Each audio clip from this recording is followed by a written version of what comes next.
আচ্ছা, কিছুতেই আপনি কন্টেন্ট মনিটাইজেশন পাবেন না বর্তমানে যদি আপনি ফেসবুকে একটা ভুল করে থাকেন। আপনারা সবাই জানেন, গত একটা ভিডিওতে আমি আপনাদেরকে বলছি 5টা কারণে আপনারা কন্টেন্ট মনিটাইজেশন পাবেন না। সেখানে উন্নত মানে যেটা ছিল সেটা হচ্ছে যে আপনার স্ট্রাইক যদি অ্যাক্টিভ স্ট্রাইক যদি থাকে তাহলে আপনি কন্টেন্ট মনিটাইজেশন পাবেন না। এখন ওই ভিডিওতে অনেকে কমেন্ট করছেন যে ভাই অ্যাক্টিভ স্ট্রাইক আসলে কি, স্ট্রাইক বলতে কি বোঝায় ফেসবুকে। তো স্ট্রাইকের উপর আজকের এই ভিডিওটা, যদি স্ট্রাইক থাকে কন্টেন্ট মনিটাইজেশন আপনি পাবেন না, ঠিক আছে। তো দেখুন, এটা কন্টেন্ট মনিটাইজেশন একটা নতুন আপডেট মনিটাইজেশন টুলস। আপনারা সবাই জানেন রুলস রেজুলেশন অবশ্যই থাকবে, কিন্তু আপনাকে সেগুলো জানতে হবে, জেনে আপনাকে কাজ করতে হবে। বা এমনও হতে পারে আপনি যদি এই ভুলটা করেন, আপনার যে পেজ বা প্রোফাইল আছে এটা সরাসরি কিন্তু ডিলেটও পর্যন্ত হয়ে যেতে পারে বা আনপাবলিশ হয়ে যেতে পারে, ঠিক আছে। সো অনেক ইম্পর্টেন্ট আজকের এই ভিডিওটা স্কিপ না করে ভিডিওতে লাইক দিয়ে দিবেন, চ্যানেল অবশ্যই সাবস্ক্রাইব করে দিবেন, ভিডিওটা শেষ পর্যন্ত দেখবেন, ঠিক আছে। তো এখানে যে বিষয়টা সেটা হচ্ছে যে কন্টেন্ট মনিটাইজেশনের কিন্তু রুলস রেজুলেশন অনেক আছে। আপনারা সবাই জানেন আগের যে মনিটাইজেশন টুলসগুলো ছিল, ads on reels, instream ads, ওগুলোতেও কিন্তু অনেক আপনার রুলস রেজুলেশন ছিল। কিন্তু বর্তমানে কন্টেন্ট মনিটাইজেশন কিন্তু আরও বেশি রুলস রেজুলেশন নিয়ে আসতেছে। সেই ক্ষেত্রে আপনাকে সতর্ক হতে হবে। যে ভুলটা সেটা হচ্ছে যে আপনাকে আপনার পেজ বা প্রোফাইলে যদি অ্যাক্টিভ স্ট্রাইক থাকে আপনাকে কন্টেন্ট মনিটাইজেশন দিবে না। অ্যাক্টিভ স্ট্রাইক কি এটা প্রথমত আপনাকে বুঝতে হবে, ঠিক আছে। দেখুন, স্ট্রাইক ফেসবুক অনেক ধরনের আছে। ফেসবুক কমিউনিটি স্ট্যান্ড থেকেও কিন্তু আপনাকে স্ট্রাইক দিতে পারবে। আবার আপনি যদি কারো ভিডিও কপি করে আপলোড করে দেন, তারাও কিন্তু অন্য কেউ আপনাকে স্ট্রাইক দিতে পারবে, কপিরাইট স্ট্রাইক। তো এইরকম কিন্তু অনেক ধরনের স্ট্রাইক থাকে।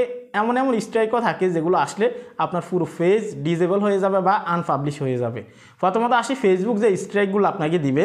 আপনি যদি ধরে নিন ফেসবুক থেকে যদি সরাসরি কোনো ভিডিও ডাউনলোড করেন, এখান থেকে যদি আপনি যে কোনো ভিডিও ডাউনলোড করে যদি আপনি আপনার পেজে বা প্রোফাইলে আপলোড করেন, ধরে নিন এখান থেকে যে কোনো একটা ভিডিও উঠালেন, উঠিয়ে আপনি ডাউনলোড করে এটাকে আপনার পেজ থেকে শেয়ার করলেন সরাসরি, সেক্ষেত্রে কিন্তু এই ভিডিওটার যে মেন অনার আছে উনি কিন্তু আপনাকে স্ট্রাইক দিতে পারবে, কপিরাইট স্ট্রাইক, ঠিক আছে। তো অনেক সময় দেখা যায় আমরা চালাকি করে কি করি, যখন এই স্ট্রাইক আসে, যে ভিডিওতে স্ট্রাইক আসে সেই ভিডিওটাকে আমরা ডিলিট করে দিই। কিন্তু আমাদের অনেকেরই জানা নাই যে আমরা যদি ওই ভিডিওটাকে ডিলিট করে দিই, ওই স্ট্রাইক কিন্তু কখনোই রিমুভ হবে না। এই স্ট্রাইক কিন্তু পেজে সরাসরি থেকে যাবে, ঠিক আছে। আমরা অনেকে ভাবি যে ভিডিওটা ডিলিট করে দিলে হয়তো স্ট্রাইক চলে যাবে বা রিমুভ হয়ে যাবে। বিষয়টা কিন্তু এমন না। আপনি ভিডিও ডিলিট করেন আর প্রাইভেট করেন, যেটাই করেন আপনার স্ট্রাইক কিন্তু থেকে যাবে। এটার নির্দিষ্ট একটা মেয়াদ থাকে, যেমন 90 দিন ধরে নিন। 90 দিনের ভিতরে আপনাকে একটা সময় দেওয়া হবে। এর ভিতরে যদি আপনি সেম ভুলটা যদি আবার করেন, সেক্ষেত্রে আপনাকে আবার স্ট্রাইক দিবে। এরকম যদি 90 দিনের ভিতরে 3-4টা স্ট্রাইক আপনার পেজ বা প্রোফাইলে আসে, সেক্ষেত্রে কিন্তু আপনার যে পেজ বা প্রোফাইল আছে এটা কিন্তু সরাসরি ডিলেটও হয়ে যেতে পারে। সেক্ষেত্রে অবশ্যই আপনাকে সতর্ক হতে হবে। যারা বিশেষ করে ডুয়েট ভিডিও তৈরি করেন, একদমই সরাসরি যারা ডাউনলোড করে আপলোড করে দেন, তাদের ক্ষেত্রে আমি এই বিষয়টা বেশি নজর রাখতে বলবো। আপনারা যখন কাজ করবেন তখন এই ভুলটা করবে না যেটাতে কপিরাইট স্ট্রাইক আসতে পারে। এডিটিং স্কিল অবশ্যই হাই রাখবেন, ঠিক আছে। তো এটা হচ্ছে কেউ যদি আপনাকে স্ট্রাইক দেয়, কিন্তু ফেসবুক থেকে যে স্ট্রাইকগুলো দেওয়া হয়, যেমন হচ্ছে যে আপনার সেক্সুয়াল কন্টেন্ট যদি শেয়ার করেন, ডেঞ্জারাস কোনো কিছু যদি শেয়ার করেন, বা হচ্ছে যে বিভিন্ন রকমের পলিসি কিন্তু ফেসবুকে থাকে, এগুলোর ভিতরে যদি আপনি কোনো ধরনের কোনো কন্টেন্ট শেয়ার করেন, সেক্ষেত্রে কমিউনিটি স্ট্যান্ড থেকেও কিন্তু আপনাকে স্ট্রাইক দেওয়া হবে বা বিভিন্ন রকমের পলিসি দেওয়া হবে। আপনার ফ্ল্যাট কন্টেন্ট দিতে পারবে, সেন্সিটিভ কন্টেন্ট দিতে পারবে ফেসবুক টিম থেকে, যে এগুলোর ভিতরে আপনি ভিডিও তৈরি করতেছেন, এই জন্য কিন্তু আপনাকে কমিউনিটি স্ট্যান্ড থেকে কিন্তু স্ট্রাইক দেওয়া হবে বা আপনাকে অ্যালার্ট করা হবে, ঠিক আছে। সেক্ষেত্রে অনেক সময় কমিউনিটি স্ট্যান্ড থেকে কিন্তু সরাসরি স্ট্রাইক দেয়, যেটার মেয়াদ থাকে হচ্ছে আপনার 90 দিন, ঠিক আছে, বা আরও বেশিও থাকতে পারে। অনেক সময় দেখা যায় এমন স্ট্রাইক থাকে যেগুলোর কোনো মেয়াদ নেই, কোনো এক্সপায়ারি ডেট নেই, একদম সারা জীবন ধরে কিন্তু ওই ফেজে থাকে, টোটাল ওই ফেজটা কিন্তু টোটালি নষ্ট হয়ে যায়, এমন স্ট্রাইক কিন্তু আছে। তো সেক্ষেত্রে আপনারা কি করবেন, যখন ফেসবুকে কাজ করবেন এমনভাবে কাজ করবেন যেন কোনো কপিরাইট স্ট্রাইক না আসে। দেখুন, ফেসবুকে সবাই কষ্ট করে কাজ করে। যদি বর্তমানে কন্টেন্ট মনিটাইজেশন আপনি পেতে চান, তাহলে আপনাকে একটু সতর্ক হতে হবে, কেননা কম্পিটিশন, প্রতিযোগিতা ফেসবুকে অনেক বেশি। সেক্ষেত্রে রুলস রেজুলেশন অনেক বেশি থাকবে, এটাই স্বাভাবিক।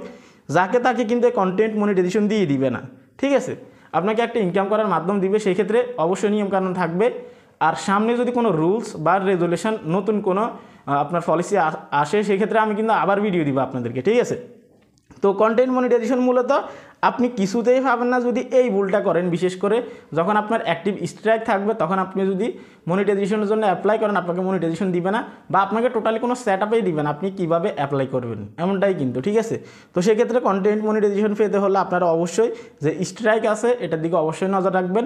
আবার আপনার পেজে বা প্রোফাইলে যদি স্ট্রাইক আসে, অনেক সময় দেখা যায় যিনি আপনাকে স্ট্রাইক মারলো, কপিরাইট স্ট্রাইক, ওনার সাথে কথা বলে হয়তো আপনি স্ট্রাইক রিমুভ করতে পারবেন, অনেক সময় দেখা যায় রিমুভ করা যায়, ঠিক আছে। কিন্তু বেশিরভাগ ক্ষেত্রে আপনি যদি তাকে না বলে, তার অনুমতি না নিয়ে যদি তার কন্টেন্ট বা ভিডিও ক্লিপ ইউজ করেন, সেক্ষেত্রে কিন্তু কেউ কিন্তু স্ট্রাইক রিমুভ করবে না, ঠিক আছে।